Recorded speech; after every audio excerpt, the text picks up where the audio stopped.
बच्चों क्या निकालना है अब?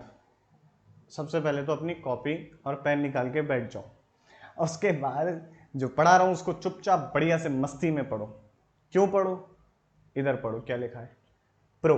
मैं हूं प्रो। ठीक है, चलो बच्चों पढ़ते हैं। क्या पढ़ना है अभी? मैग्नेटिक फील्ड की बातचीत चल रही है ना, सोलेनॉइड की बातचीत कर ली यार अपने लोगों ने। आप जानते हैं कि अगर दो लंबे लंबे वायर यानी कि इनफाइनाइट वायर है, क्या इनके बीच में फोर्स ऑफ अट्रैक्शन आता है? क्या इनकी वजह में इनके बीच में फोर्स ऑफ रिपल्शन आता है? कब फोर्स ऑफ अट्रैक्शन आता है, कब फोर्स ऑफ रिपल्शन आता है, ये चीज बताऊंगा। और साथ ही साथ आपको ये भी बताऊंगा, कभी आप ट्रांसफार्मर, इलेक्ट्रिकल ट्रांसफार्मर के पास में गुजरे होंगे तो आपने सुना होगा एक हमिंग साउंड आती है।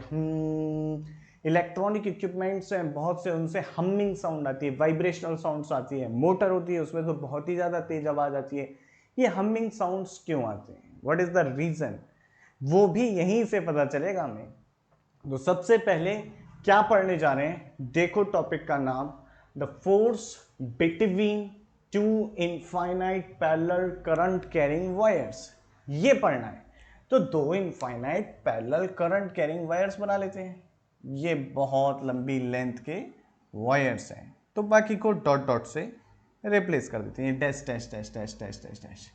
अब अगर इसके अंदर और इसके अंदर करंट सेम डायरेक्शन में फ्लो कर रही हो, तो अब आप लोग बताइए बच्चों कि इसके बीच में फोर्स ऑफ अट्रैक्शन आएगा या फोर्स ऑफ रिपल्शन आएगा? इनके बीच की जो, अच्छा पैरेलल है ये याद रखिएगा, इनके बीच की जो बच्चों डिस्टेंस है, ये डिस्टेंस मैंने कह दी r। तो बताइए क्या, अच्छा फोर्स क्यों आएगा ये भी तो जान लें। फोर्स आने के पीछे का रीजन ये होगा, ये जो वायर है ना वायर वन कुछ मैग्नेटिक फील्ड अपने चारों तरफ सेटअप कर लेगा। जो मैग्नेटिक फील्ड वायर टू पे भी आएगी, वायर वन की मैग्नेटिक फील्ड जब वायर टू पर आएगी, तो हम जानते हैं कि अगर किसी भी करंट कैरिंग कंडक्टर को किसी मैग्नेटिक फील्ड के अंदर प्लेस किया जाता है तो वो एक्सपीरियंस करने लगता है एक फोर्स। अब ये फोर्स किस डायरेक्शन में होगा? तो सबसे पहले वायर वन की वजह से जो मैग्नेटिक फील्ड आ रही है B1, उसकी डायरेक्शन क्या होगी वो देख लेते हैं। तो राइट हैंड रूल का यूज करेंगे। अंदर की तरफ डायरेक्शन है, तो अंदर की तरफ बच्चों डायरेक्शन है यहां पर। अब मुझे देखना है फोर्स, तो फोर्स बराबर क्या होता है? फोर्स बराबर होता है dF is equal to I D L cross B vector.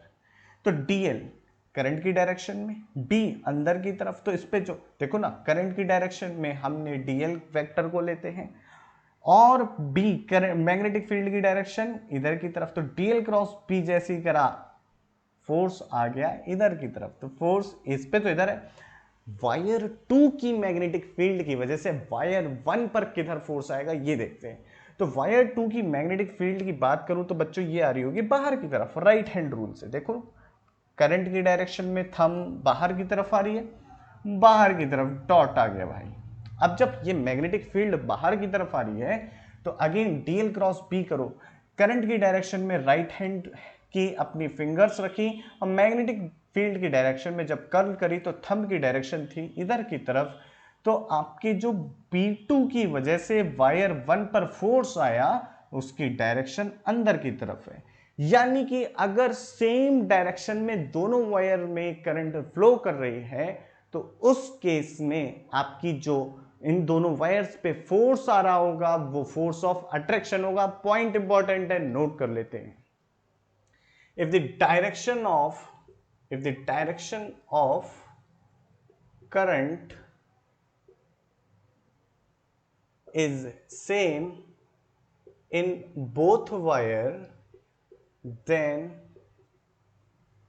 there is a force of there is a force of attraction between the wires, between the wires. Important point समझ में आ गया।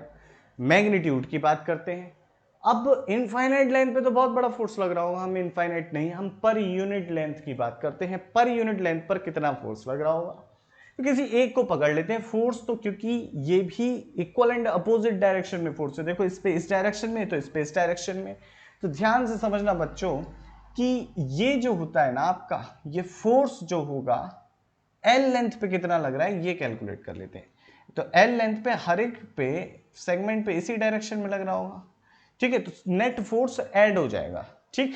इस पे डीएफ डीएफ डीएफ डीएफ लिखा है ना, अच्छा vector DF DF DF DF जो लग रहा होगा सब ऐड हो जाएगा। तो टोटल फोर्स क्या होगा कुल मिला के, magnetic field I B L, और मैग्नेटिक फील्ड और करंट के बीच में जो एंगल है, मैग्नेटिक फील्ड अंदर की तरफ, करंट इस तरीके से 90 डिग्री का एंगल, तो साइन फाई आपका हो गया साइन 90।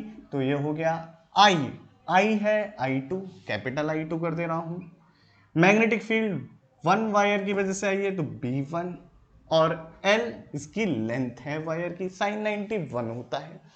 बच्चों ध्यान से समझो और बात को, क्या बात है, ये मैग्नेटिक फील्ड कितनी होगी, तो मैग्नेटिक फील्ड जो B1 होगी, फॉर्मूला हम लोग पढ़ चुके हैं, इनफाइनाइट वायर की वजह से किसी पॉइंट पर magnetic field mu naught I upon 2 pi R आता है, और आर इन दोनों वायर के बीच की बच्चों डिस्टेंस है। तो हमने ये रख दी B1 की वैल्यू यहां पर।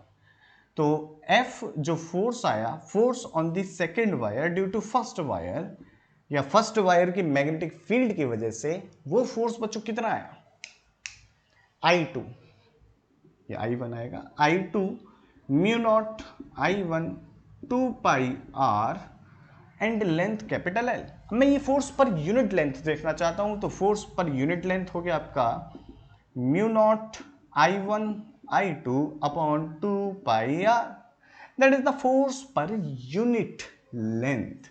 दिस इज द बच्चों, ये जो बच्चों आपका फोर्स आ रहा है, ये फोर्स आ रहा है पर यूनिट लेंथ, पर यूनिट लेंथ यही फोर्स आएगा डेफिनेटली, ठीक है। तो हमें ये समझ में आ गया पर यूनिट लेंथ फोर्स क्या आएगा, ये मैग्नीट्यूड है उसका। अगर वायर के अंदर सेम डायरेक्शन में करंट फ्लो कर रही है तो फोर्स ऑफ अट्रैक्शन लगता है, अगर करंट अपोजिट डायरेक्शन में हो तो कौन सा फोर्स आएगा, चेक करते हैं अभी, फटाक से पहले से नोट कर लो।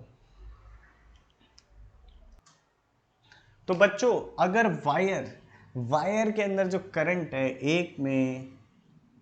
एक डायरेक्शन में दूसरे में अपोजिट डायरेक्शन में जा रही हो, तब उस केस में मैग्नेटिक फील्ड की वजह से जो फोर्स आएगा, फोर्स कैसा होगा दोनों वायर्स के बीच में, फोर्स ऑफ अट्रैक्शन होगा या फोर्स ऑफ रिपल्शन होगा, आइए देखते हैं।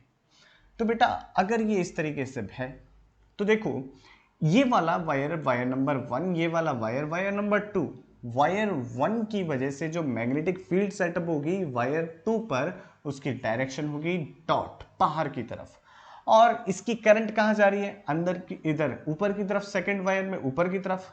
तो हम क्या करते हैं, फोर्स का फॉर्मूला ध्यान देते हैं, DF vector is equal to होता है अपना आई डीएल क्रॉस बी। तो डीएल की डायरेक्शन आपकी करंट की डायरेक्शन में होता है डीएल ऊपर की तरफ, और बी की डायरेक्शन में जब फिंगर्स को कर्ल करोगे तो मैग्नेटिक फील्ड की वजह से जो फोर्स आएगा वो आएगा बाहर की तरफ, F21 की डायरेक्शन ये हो गई, सिंपल है। अब देखो इसमें कि अगर मैं बात करूं B magnetic field second wire की वजह से फर्स्ट वायर पे कहां आ रही होगी, सेकंड वायर की वजह से फर्स्ट वायर पर मैग्नेटिक फील्ड की बातचीत करनी है बच्चों। तो बेटा ये देखो बाहर की तरफ आ रही है, क्या बाहर की तरफ आ रही है बच्चों, ध्यान से देखो, सेकंड वायर की वजह से फर्स्ट वायर पे, यस बाहर की तरफ आ रही है, डॉट कर दिया। और अब क्या करना है, DL cross P, DL cross P का मतलब करंट की डायरेक्शन में अपनी फिंगर्स को रखो और कर्ल करो मैग्नेटिक फील्ड की डायरेक्शन में, okay like this. So the thumb will represent the direction of force, and the direction of force is like this. So this is the direction of force. So what we conclude here, हम क्या conclude करते हैं बेटा, यहाँ पे इस निष्कर्ष पे पहुंचे हैं हम लोग कि अगर डायरेक्शन ऑफ करंट डिफरेंट है तो आपका जो मैग्नेटिक फील्ड की वजह से बेटा मैग्नेटिक फोर्स आएगा, ये magnetic force force of repulsion होगा दोनों वायर्स के बीच में। मैंने बताया था ट्रांसफार्मर क्यों हम्बिंग साउंड देता है बच्चों, ट्रांसफार्मर के अंदर अल्टरनेटिंग करंट फ्लो करती है, अल्टरनेटिंग करंट का magnitude as well as direction time के साथ चेंज हो रहा होता है सॉरी। तो करंट की डायरेक्शन और मैग्नीट्यूड टाइम के साथ चेंज हो रहा होता है। तो क्या होता है, जब वायर्स के अंदर मैग्नेटिक फील्ड सेटअप हो जाती है वायर्स के आसपास, तो ये मैग्नेटिक फील्ड के अंदर टाइम वेरिंग मैग्नेटिक फील्ड होगी, क्योंकि करंट आपकी टाइम वेरिंग है, तो मैग्नेटिक फील्ड जो जनरेट कर रहे होंगे वायर वो भी टाइम वेरिंग होंगे, और टाइम वेरिंग होंगे तो उनकी वजह से देखो ये भी टाइम के साथ बदल रही है, समय के साथ हर कोई बदलता है, आई भी बदल रही है, बी भी बदल रही है। तो जब आई भी टाइम के साथ बदल रहा है, बी भी टाइम के साथ बदल रहा है, तो ये जो एफ है ये एफ भी टाइम के साथ बदल रहा होता है। और तो ये कभी तो फोर्स की डायरेक्शन यहां होती है, कभी फोर्स की डायरेक्शन यहां होती है, तो ये वायर्स जो है ना वाइब्रेट करने लगते हैं, वाइब्रेट करने लगते हैं बहुत तेजी से, जिसकी वजह से आपको हमिंग साउंड सुनाई देती है। बहुत बड़े बड़े पावर जनरेटर्स होते हैं, उनके अंदर जो वायर्स लगे हुए होते हैं ना बच्चों, उनको बहुत कसके टाइटली एकदम फिक्स करना पड़ता है, अदरवाइज इतना फोर्स लगेगा उन पे कि वो बाहर निकल के आ जाए, तो उनको बहुत टाइटली फिक्स करना पड़ता है। तो इसी की वजह से, ये फोर्स की वजह से ही हमिंग साउंड सुनाई देती है। ठीक है बच्चों, अभी के लिए इतना ही रखते हैं, बाकी बातचीत नेक्स्ट वीडियो में करेंगे। अगर वीडियो पसंद आई तो जल्दी से सब्सक्राइब करो और घंटा बजा दो। ठीक है, जय